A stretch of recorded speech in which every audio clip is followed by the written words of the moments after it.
Hi parents, it's Mrs. Gatto.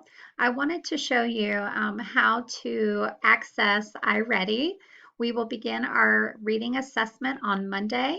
We will work on Monday, we will work on Wednesday, and we will work on Thursday.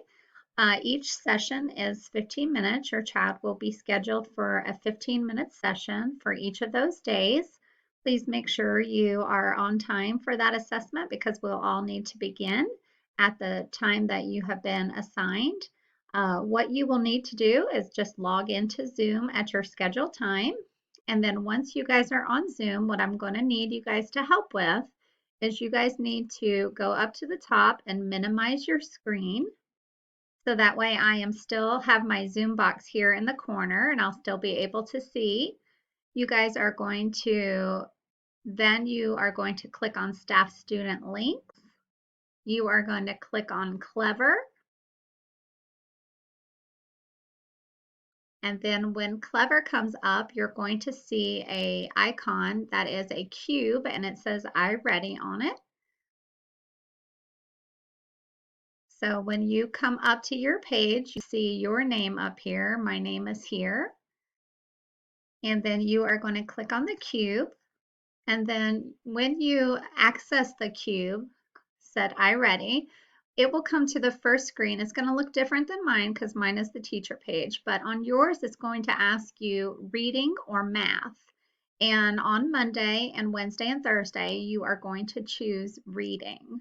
So once the child has logged on to Clever, you will choose reading, and then there will be a button that says launch.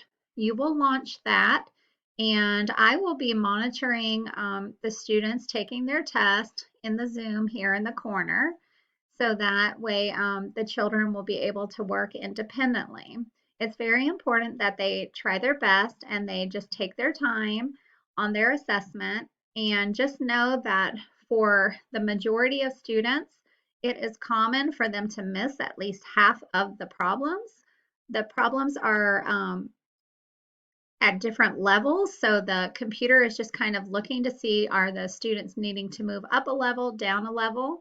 And what will happen is after the assessment is complete, then the system automatically makes assignments based on how your child did on the assessment. So the assessment is going to guide the instruction. So it's very important that your child works independently and tries their best to answer the questions. I will be monitoring on Zoom, so that way I can just make sure the kids are completing it independently. And we will only work for about 15 minutes, and then we will work on the next day for 15 minutes, and we will work on the third day for another 15 minutes, depending on how long it takes your child to complete the assessment. Again, I will send out the schedule with the time. Please make sure you join the Zoom at that time so that we can get all 4 students started at the same time. It's very important that we know how to minimize our screen so that way you guys will have me in the corner, but you will still be able to see your computer screen in front of you. If you have any questions, I'll be happy to work through that with you and walk you through it. But if not, I will see everyone on Monday morning, and you will get the schedule on Friday letting you know what time you are scheduled for your assessment. Thank you very much.